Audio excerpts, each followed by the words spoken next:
ಕಡೆ housing board ಮನೆಗಳಂತ ನೀವೆಲ್ಲ ನೋಡಿರ್ತೀರಿ, ಕೇಳಿರ್ತೀರಿ. ಅದೇ ಇಲಾಖೆಯವರು ಇದೇ ಭಾಗದಲ್ಲಿ ಬೀದರ್ ಜಿಲ್ಲೆ, ಬೀದರ್ ತಾಲೂಕಾ, ಜನವಾಡ ಹೋಬಳಿ, ಅಳಂಗೂರು ಗ್ರಾಮದಲ್ಲಿ ಸುಮಾರು 94 ಎಕರೆ 12 ಗುಂಟೆ ಜಮೀನಿನಲ್ಲಿ ಇವರು ಜಮೀನು ಖರೀದಿ ಮಾಡಿ ಲೇಔಟ್ ಅನ್ನೋದು ಮಾಡಿ ವಿತ್ ಆಲ್ ಗೌರ್ಮೆಂಟ್ ಪರ್ಮಿಷನ್ಸ್. ಯಾಕಂದ್ರೆ ಅವರೇ ಸರ್ಕಾರ ಅಲ್ಲ, ಗೌರ್ಮೆಂಟ್ ಅಲಾಟ್ ಮಾಡ್ತಾರೆ ಅಂದ್ರೆ ಆಲ್ ಗೌರ್ಮೆಂಟ್ ಪರ್ಮಿಷನ್ಸ್ ಮಾಡಿ ಅಮ್ಯುನಿಟೀಸ್ ಕೊಡ್ತೀನಿ ಅಂತ ಹೇಳಿದ್ದಾರೆ. ಅಮ್ಯುನಿಟೀಸ್ ಏನೇನು ಕೊಡ್ತಾರೆ ಅಂದ್ರೆ ರೋಡ್ ಕೊಡ್ತೀವಿ, ಚರಂಡಿ ಕೊಡ್ತೀವಿ, CSIs ಮಾಡ್ತೀವಿ, 14% ಏನ್ ಗೌರ್ಮೆಂಟ್ ಆಫ್ ಇಂಡಿಯಾ ರೂಲ್ಸ್ ಇದೆ, 14% ಪಾರ್ಕ್ ಏರಿಯಾ ಬಿಡ್ತೀವಿ, ಆಮೇಲೆ UGD ಪ್ರೋಗ್ರಾಮ್ ಮಾಡ್ತೀವಿ, ಲೈಟಿಂಗ್ ಎಲ್ಲ ಮಾಡ್ತೀವಿ, ಇದೆಲ್ಲ ಮಾಡಿಕೊಡ್ತೀನಿ ಅಂತ ಹೇಳಿದ್ರು. ಈಗ ಮಾತನಾಡ್ಬೇಕಾದ್ರೆ ಕೂಡ ನಾವು ಅವ್ರಿಗೆ ಮಾತನಾಡಿದ್ದೆ. ಈ ವಿಷಯದಲ್ಲಿ ಬೋರ್ಡ್ ಮೀಟಿಂಗ್ ಅಲ್ಲಿ ಅವ್ರು ಬಂದಿದ್ರು, ಈ ತರ ನಿಮ್ಮಲ್ಲಿ ಶೇರ್ ಹೋಲ್ಡರ್ಸ್ ಇದ್ದಾರೆ, ನಿಮ್ಮ ಎಂಪ್ಲಾಯೀಸ್ ಇದ್ದಾರೆ, ತಗೊಂತಾರಂದ್ರೆ ನಾವು ಡೇಟ್ ಎಕ್ಸ್ಟೆಂಡ್ ಮಾಡ್ತೀವಿ ಅಂದ್ರೆ ಆಯ್ತು. ಬೋರ್ಡ್ ಅಲ್ಲಿ ಕೇಳಿದ್ವಿ ಎಲ್ಲಾರ್ಗು, ಆಯ್ತು ನಮ್ಮ ಎಂಪ್ಲಾಯೀಸ್ ಒಂದು ಪ್ರಿಫರೆನ್ಸ್ಗಳನ್ನ ನಮ್ಮ ಷೇರ್ದಾರರಿಗೆ ಪ್ರಿಫರೆನ್ಸ್ ಈ ತರ ಗವರ್ಮೆಂಟ್ ಇಂದ ಆಗ್ತದೆ ಅಂದ್ರೆ ವಿತೌಟ್ ಲಾಟ್ರಿ ಆಗ್ತದೆ ಅಂದ್ರೆ ಯಾರು ಇಂಟ್ರೆಸ್ಟೆಡ್ ಇದ್ರೆ, ನಮ್ಮ ಎಂಪ್ಲಾಯೀಸ್ ಯಾರು ಆಸಕ್ತಿ ಇದ್ರೆ ಇಂಟ್ರೆಸ್ಟೆಡ್ ಇದ್ರೆ ಹೇಳ್ತೀವಿ ತಮ್ಗೆ ಅಂದ್ರೆ ಒಂದು ಲೆಟರ್ ಕೊಟ್ಟಿವಿ. ಅದಕ್ಕಾಗಿ ಮತ್ತೆ ಅವ್ರು ಲೆಟರ್ ಕೊಟ್ಟ ಮೇಲೆ ಅವ್ರು ಎಕ್ಸ್ಟೆಂಡ್ ಮಾಡಿದ್ರು. ಅದಕ್ಕಾಗಿ ಈ ಸಭೆ ಕರ್ನಾಟಕ ಹೌಸಿಂಗ್ ಬೋರ್ಡ್ ಅವ್ರ ವತಿಯಿಂದ ಇಟ್ಕೊಂಡಿರ್ತಕ್ಕಂಥ ಈ ಸಭೆ ಏನಿದೆ ಇವತ್ತು ಗುರುಪಾದಪ್ಪ ನಾಗಮಾರಪಳ್ಳಿ ಆಸ್ಪತ್ರೆಯಲ್ಲಿ ನಮ್ಮ ಚೀಫ್ ಎಕ್ಸಿಕ್ಯೂಟಿವ್ ಆಫೀಸರ್ ಆಗಿರತಕ್ಕಂಥ ಸನ್ಮಾನ್ಯ ಶ್ರೀ ರೆಡ್ಡಿ ಮಾವ ಕೃಷ್ಣಾರೆಡ್ಡಿಜಿ ಅವರೇ ಹಾಗೂ ನಮ್ಮ ನಾರಾಯಣ ಸಕ್ಕರೆ ಸಹಕಾರ ಕಾರ್ಖಾನೆ ಉಪಾಧ್ಯಕ್ಷರಾಗಿರ್ತಕ್ಕಂಥ ಬಾಲಾಜಿ ಚವಾನ್ಜಿ ಅವರೇ ಹಾಗೂ ನಮ್ಮ ಹಿರಿಯರಾಗಿರ್ತಕ್ಕಂಥ ಆತ್ಮೀಯರಾಗಿರ್ತಕ್ಕಂಥ ವಸಂತ ನರ್ಸಿಂಗ್ ಇನ್ಸ್ಟಿಟ್ಯೂಟ್ ಬೀದರ್, ಗುಲ್ಬರ್ಗ, ಬೆಂಗಳೂರಿನಾಗ ಎಲ್ಲ ಕಡೆ ನರ್ಸಿಂಗ್ ಕಾಲೇಜ್ಗಳಿದೆ. ಅವರು ಚಂದ್ರಕಾಂತ್ ಗದ್ಗೆ ಮಾವ ಅವ್ರಿಗೂ ಕೂಡ ಸ್ವಾಗತ. ಹಾಗೂ ಈ ಕರ್ನಾಟಕ ಹೌಸಿಂಗ್ ಬೋರ್ಡ್ ಇಂದ ಬಸವರಾಜಿ ಅಂತ ಬಂದಿದ್ದಾರೆ. ತಮಗೆ ಇಷ್ಟೊತ್ತಗೂ ತಮ್ಗೆಲ್ಲ ವಿವರಿಸಿ ಮಾತಾಡ್ತಾ ಇದ್ರು, ಹೇಗೆ ಅಪ್ಲೈ ಮಾಡಬೇಕು, ಏನ್ ಮಾಡ್ಬೇಕು ಅನ್ನೋದು. ಅವರು ಕೂಡ ಬಂದರು, ಅವ್ರಿಗೂ ಕೂಡ ಸ್ವಾಗತ ಗುರುಪಾದಪ್ಪ ನಾಗಮಾರಪಳ್ಳಿ ಆಸ್ಪತ್ರೆ ಕಡೆಯಿಂದ. ಹಾಗೂ ಕೃಷಿ ಪಂಡಿತರು, ರೈತ ಸಂಘದಲ್ಲಿ ಸುಮಾರು 40 ವರ್ಷದಿಂದ ಹೋರಾಟ, ಸುಮಾರು ನಮ್ಮಲ್ಲಿ ನಾರಾಯಣ ಸಕ್ಕರೆ ಸಹಕಾರ ಕಾರ್ಖಾನೆ ಮಾಜಿ ನಿರ್ದೇಶಕರು, ಅವರು ಕೂಡ ಶಂಕರ್ ಪಾಟೀಲ್ ಅತ್ತಿವಾರ್ಜಿ ಕೂಡ ಇದ್ದಾರೆ, ಅವ್ರಿಗೂ ಕೂಡ ಸ್ವಾಗತ ಗುರುಪಾದಪ್ಪ ನಾಗಮಾರಪಳ್ಳಿ ಆಸ್ಪತ್ರೆಯಿಂದ, ನಮ್ಮ ಎಂಪ್ಲಾಯೀಸ್ ವತಿಯಿಂದ. ಈ ಬರೀ ಎಂಪ್ಲಾಯೀಸ್ಗೆ ಎಲ್ಲ ಬಾಕಿ ಷೇರುದಾರರಿಗೂ ಈ ಮೆಸೇಜ್ ಮುಟ್ಲಿ ಅಂತಕ್ಕಂಥ ಮಾತು ನಾನು ಮಾಧ್ಯಮ ಮೂಲಕ ಆಗಲಿ ಸೋಷಿಯಲ್ ಮೀಡಿಯಾ ಮೂಲಕ ಆಗಲಿ ಮುಟ್ಲಿ ಅಂತ.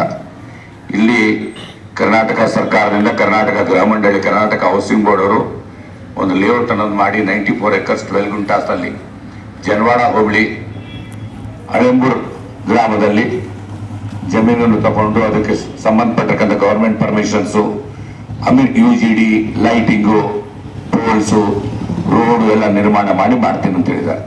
ಆದ್ರೆ ಇದೊಂದು ಡಿಮಾಂಡ್ ಸರ್ವೆ ತರ ಮಾಡಿದ್ದಾರೆ. ಡಿಮಾಂಡ್ ಸರ್ವೆ ಅಂದ್ರೆ ಇದೊಂದು ಸಮಾಜಕ್ಕೆ ಒಂದು ಮಾಹಿತಿ ಕೊಡ್ತಕ್ಕಂಥದ್ದು. ಗ್ರಾಹಕರು ಯಾರ್ಯಾರು ಬೇಕಾದ್ರೆ, ಮನೆಗಳು ಬೇಕಾದ್ರೆ, ಇಲ್ಲ ಸೈಟ್ ಬೇಕಾದ್ರೆ ಇದೊಂದು ಸರ್ವೆ ಟೈಪ್. ಇದರಲ್ಲಿ ಅಪ್ಲಿಕೇಶನ್ ಎಷ್ಟು ಜನ ಬರ್ತಾರೆ, ಹೇಗೆ ಬರ್ತಾರೆ ಅನ್ನೋದು ನೋಡ್ತಾರ ಅವ್ರು. ಅಪ್ಲಿಕೇಶನ್ ಹೇಗೆ ಬರ್ತಾರೆ, ಹೇಗೆ ಮಾಡ್ತಾರಂತ. ಹಾಗೂ ನಮ್ಮ ಆತ್ಮೀಯ ಸ್ನೇಹಿತರಾಗಿರತಕ್ಕಂಥ ಕಲ್ಯಾಣರಾವ್ ಅವರಿದ್ದಾರೆ. ಹಾಗೂ ಇಲ್ಲಿ ಬಂದಿರತಕ್ಕಂಥ ಎಲ್ಲ ನಮ್ಮ ಗುರುಪಾದಪ್ಪ ನಾಗಮಾರಪಳ್ಳಿ ಆಸ್ಪತ್ರೆ ಎಲ್ಲ ಹಿರಿಯರು, ಎಲ್ಲ ಸ್ಟಾಫ್ ಅವರು, ಹಾಗೂ ಆಚೆಯಿಂದ ಬಂದಿರತಕ್ಕಂಥ ನಮ್ಮ ಪುಲ್ಸೆ ಅಂಡ್ ಕಂಪನಿ ಅವರು ಕೂಡ ಬಂದಿದ್ದಾರೆ, ಅವರು ಕೂಡ ಧನ್ಯವಾದಗಳು. ಇಲ್ಲಿ ಆನ್ಲೈನ್ ಮೂಲಕ ನಾವು ಅವ್ರು ಹೇಳಿದ್ರು, ನಾವೊಂದು ಕೌಂಟರ್ ಹಾಕಿ ಇಲ್ಲಿ ನಮ್ಮ ಗುರುಪಾದಪ್ಪ ನಾಗಮಾರಪಳ್ಳಿ ಆಸ್ಪತ್ರೆ ಷೇರ್ದಾರರಾಗಲಿ, ಎಂಪ್ಲಾಯೀಸ್ ಆಗಲಿ, ನೀವು ಇಲ್ಲೊಂದು ಕೌಂಟರ್ ಹಾಕಿ.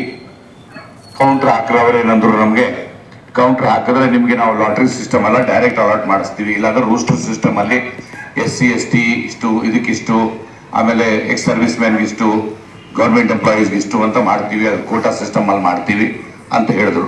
ಆಯ್ತು, ನಮ್ಮ ಸ್ಟಾಫ್ಗೆ ಇವ್ರಿಗೆ ಅನುಕೂಲ ಆಗ್ತದೆ ಅಂದ್ರೆ ನಾ ಕೇಳಿದೆ ಅವ್ರಿಗೆ ಯಾವ್ಯಾವ ಥರದ್ದು ಇದೆ ಅಂದ್ರೆ EWS ಇದೆ ಅಂದ್ರೆ ಎಕಾನಾಮಿಕಲಿ ವೀಕರ್ ಸೆಕ್ಷನ್ನು, MIG ಅಂದ್ರೆ ಮಿಡಲ್ ಇನ್ಕಮ್ ಗ್ರೂಪು, HIG ಅಂದ್ರೆ ಹೈ ಇನ್ಕಮ್ ಗ್ರೂಪು, HIG2 ಅಂದ್ರೆ ಹೈಯಲ್ಲಿ ಲೆವೆಲ್ 2 ಇನ್ಕಮ್ ಗ್ರೂಪ್ ಅಂತಕ್ಕಂಥದ್ದು 4 ಭಾಗಗಳನ್ನು ಮಾಡಿಕೊಂಡು 5 ಭಾಗಗಳನ್ನು ಮಾಡಿಕೊಂಡು ಇವರು ಮಾಡಿದ್ದಾರೆ. ಈಗ 80,000ಕ್ಕೂ ಕಡಿಮೆ ಇರತಕ್ಕಂಥ ಆದಾಯ, ವರ್ಷಕ್ಕೆ 80,000ಕ್ಕೂ ಕಡಿಮೆ ಇರತಕ್ಕಂಥ ಆದಾಯದವ್ರಿಗೆ 2,30,000ಕ್ಕೂ ಒಂದು ಸೈಟ್ ಸಿಗ್ತದೆ. ಆದ್ರೆ ಈಗ ನಾವು ಮಾತನಾಡ್ಬೇಕಾದ್ರೆ ತಾವುಗಳು ಕೂಡ ಪ್ರಶ್ನೆ ಕೇಳಿದ್ರಿ, ಇಲ್ಲಿ ಬರೀ ಸೈಟೇ ಕೊಡ್ತೀರಾ ಇಲ್ಲ ಮನೇನೂ ಕಟ್ಸ್ಕೊಡ್ತೀರಾ ಅಂತ.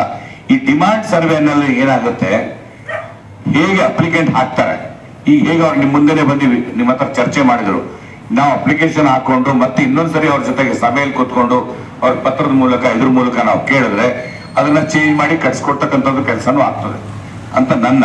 ಆಮೇಲೆ ಈ ರೇಟ್ ಏನಿದೆ ತಾವು ಬೋರ್ಡ್ ಅಲ್ಲಿ ಕೂಡ ನೋಡ್ಬೋದು, ಪರ್ ಸ್ಕ್ವೇರ್ ಮೀಟರ್ 390 ಪ್ಲಸ್ ಇನ್ನೊಂದು ಸ್ಕ್ವೇರ್ ಮೀಟರ್ 779 ಅಂತ ಬರೆದಿದ್ದಾರೆ. ಅದರಲ್ಲೂ ಬರೆದಿದ್ದಾರೆ, ಕೆಳಗಡೆನೆ ಅವರು ರೇಟು ಬರೆದಿದ್ದಾರೆ. ಅದನ್ನ ಕಮ್ಮಿನೂ ಮಾಡಬಹುದು, ಜಾಸ್ತಿನೂ ಮಾಡಬಹುದು, ಅದು ಮೀಟಿಂಗ್ ಅಲ್ಲಿ ಡಿಸೈಡ್ ಮಾಡ್ತಾರೆ, ನೆಗೋಸಿಯೇಷನ್ ಮಾಡ್ತಾರೆ ಅಂತಕ್ಕಂಥ ಮಾತು ಕರ್ನಾಟಕ ಹೌಸಿಂಗ್ ಬೋರ್ಡ್ ಇಲಾಖೆ ಬಸವರಾಜ್ ಅವರು ಹೇಳಿದ್ದಾರೆ. ಈಗ ಇದನ್ನ ಈಗಾಗಲೇ ಮಾತನಾಡ್ಬೇಕಾದ್ರೆ ಇಲ್ಲ ಸ್ವಲ್ಪ ಪ್ರೈಸ್ ಜಾಸ್ತಿ ಆಯ್ತು ಕಮ್ಮಿ ಮಾಡ್ಬೇಕಂತ ಶಿವಕುಮಾರ್ ಅವರು ಅಂದ್ರು, ಸೋಮಶೇಖರ್ ಅವರು ಕೂಡ ಅಂದ್ರು, ಎಲ್ಲರೂ ತಾವು ಕೂಡ ನಮ್ಮ ಅವ್ವ ಕೂಡ ಅವರು ತಾವು ಕೂಡ ಹೇಳಿದ್ರಿ ಸೈಟ್ ಆ ರೇಟ್ ಜಾಸ್ತಿ ಆಗ್ತದೆ. ಯಾಕಂದ್ರೆ ಮಾರ್ಕೆಟ್ ಅಲ್ಲಿ 30-40 ಸೈಟ್ ಹಳ್ಳಿಗಳಲ್ಲಿ ಅಂದ್ರೆ 4 ಲಕ್ಷದಿಂದ 4.5 ಲಕ್ಷವರೆಗೂ ಬರ್ತದೆ, ಇದು ಜಾಸ್ತಿ ಆಗ್ತಾ ಇದೆ ರೇಟು ಅಂತಕ್ಕಂಥ ಅಭಿಪ್ರಾಯ ನಮ್ಮ ಎಂಪ್ಲಾಯೀಸ್ ಕಡೆಯಿಂದನೂ ಬಂದಿದೆ, ಪ್ಲಸ್ ಬಾಕಿ ಮಾರ್ಕೆಟ್ ಅಲ್ಲಿ ಇರ್ತಕ್ಕಂಥ ಎಲ್ಲ ಷೇರ್ದಾರರಿಂದನೂ ಬಂದಿದೆ. ಸೊ ಅದು ಒಂದು ನಮ್ಮ ವಿನಂತಿ, ತಾವೊಂದು ರೇಟ್ ಒಂದು ಕೂಡ ಇನ್ನೊಮ್ಮೆ ತಾವು ಪುನಃ ಚರ್ಚೆ ಮಾಡಿ ರೇಟ್ ಎಷ್ಟು ಕಮ್ಮಿ ಮಾಡ್ಬೋದು, ಹೇಗೆ ಮಾಡ್ಬೋದು ಅನ್ನೋದು ಮಾಡಿದ್ರೆ ನನಗೆ ಅನಿಸ್ತಾ ಇದೆ. ಈಗ ಆಗ್ಲೇ ನಿಮ್ಗೆ ಆನ್ಲೈನ್ ಒಂದು 500-600 ಬಂದಿದೆ ಅಪ್ಲಿಕೇಶನ್, ಸುಮಾರು 600 ಬಂದಿದೆ ಸರ್. 600 ಅಪ್ಲಿಕೇಶನ್ಸ್ ನಿಮ್ಗೆ ಆನ್ಲೈನ್ ಆಗ್ಲೇ ಬಂದು ತುಂಬಿದ್ದಾರೆ. ಟೋಟಲ್ ಎಷ್ಟು ಸೈಟ್ ಇದೆ? ಟೋಟಲ್ ಇವಾಗ 94 ಎಕರ್ಸ್ ಒಂದು 1600 ಸೈಟ್ ಆಗುತ್ತೆ ಸರ್. 1600 ಸೈಟ್ ಇದೆ. ಈಗ ಆಗ್ಲೇ 600-700 ಜನ ಆನ್ಲೈನ್ ಡೈರೆಕ್ಟ್ ಆಗಿ ಪೇಪರ್ನಾಗ ಪ್ರಕಟಣೆ ಆಗಿತ್ತು, ವಿಜಯವಾಣಿ ಮತ್ತೆ ವಿಜಯ ಕರ್ನಾಟಕ ನ್ಯೂಸ್ ಪೇಪರ್ದಾಗ. ಮತ್ತೆ ಪ್ರಕಟಣೆ ಆದ್ಮೇಲೆ ಆನ್ಲೈನ್ ಡೈರೆಕ್ಟ್ ಆಗಿ ಜನ ತುಂಬಿಟ್ಟಿದ್ದಾರೆ ಆಗ್ಲೇ. ಈಗ ನಮಗೊಂದು ಅವಕಾಶ ಇದೆ, ಯಾರು ಇಂಟ್ರೆಸ್ಟೆಡ್ ಇರ್ತಾರೆ ಎಂಪ್ಲಾಯೀಸು ಅದನ್ನ ಅಪ್ಲೈ ಮಾಡ್ಬೋದು. ಅದಕ್ಕೆ ಶುಲ್ಕ ಬಂದ್ಬಿಟ್ಟು EWS ಗೆ 500 ರೂಪಾಯಿ ಇದೆ, 300 ರೂಪಾಯಿ ಇದೆ. ಆಮೇಲೆ ಈ ಎಕಾನಮಿಕ್ಲಿ ವೀಕರ್ ಸೆಕ್ಷನ್ಗೆ LIG ಗೆ 500 ಇದೆ. ಆಮೇಲೆ 30-40 1000 ಇದೆ, 60-40 1500 ಇದೆ, 50-80 1500 ಇದೆ. ಆ ತರ ರೇಟ್ಗಳಿದೆ, ಅದು ಫೀಸ್ ಇರ್ತದೆ. ಅದ್ರ ಜೊತೆಗೆ ಆರಂಭಿಕ ಅಂದ್ರೆ ಅರ್ನೆಸ್ಟ್ ಮನಿ ಡಿಪಾಸಿಟ್ ಅಂತ EMI ಅಂತೀವಲ್ಲ, ಅರ್ನೆಸ್ಟ್ EMD ಅಂತೀವಲ್ಲ, ಅರ್ನೆಸ್ಟ್ ಮನಿ ಡಿಪಾಸಿಟ್. ಆ ಡಿಪಾಸಿಟ್ ಬಂದ್ಬಿಟ್ಟು ಒಂದಕ್ಕೆ 5,000 ಇದೆ, ಒಂದಕ್ಕೆ 10,000 ಇದೆ, ಒಂದಕ್ಕೆ 40,000 ಇದೆ, ಒಂದಕ್ಕೆ 50,000 ಇದೆ. ಸೈಟ್ ರೇಟ್ ಸೈಟ್ ಸೈಜ್ ದೊಡ್ಡದಾಗ್ತಾ ಇರಂಗೆ ನೀವು ಅದನ್ನ ಕಟ್ಕೋಬೇಕು.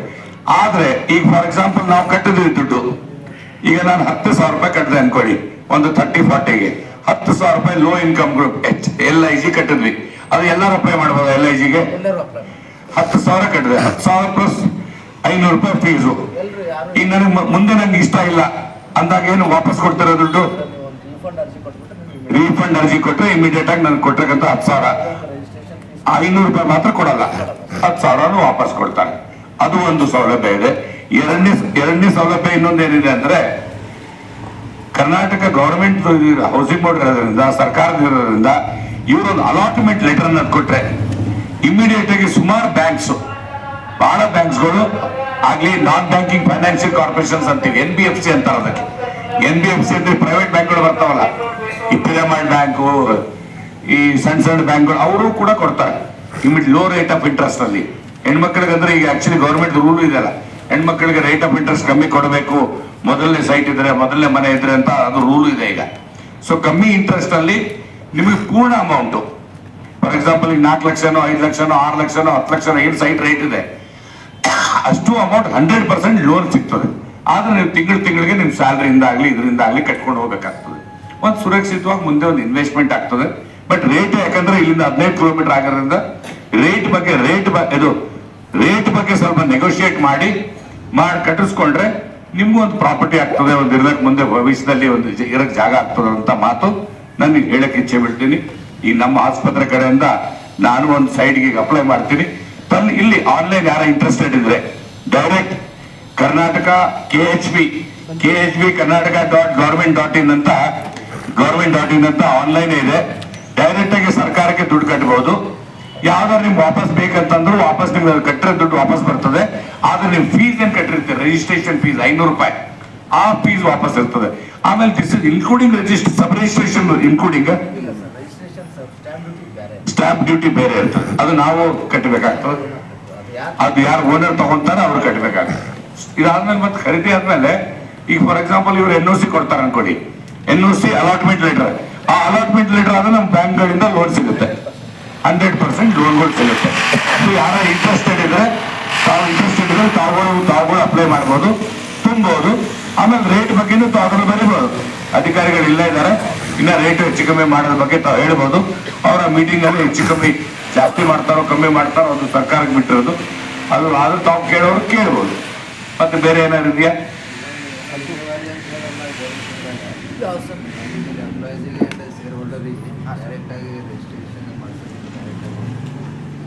ಡೈರೆಕ್ಟ್ ಆಗಿ ಸೈಟೇ ಕೊಟ್ಬಿಡ್ತೀವಿ ನಾವು.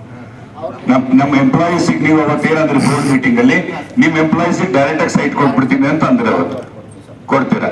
ತೊಂದರೆ ಆಗೋದಿಲ್ಲ. ಓಕೆ, ಯಾಕಂದ್ರೆ ಅವತ್ತು ನಾವು ಬೋರ್ಡ್ ಅಲ್ಲಿ ನಿಮ್ಗೆ ಕೇಳಿದ್ರು, ಅವತ್ತು ಕೊಡ್ತೀವಿ. Okay sir, okay okay.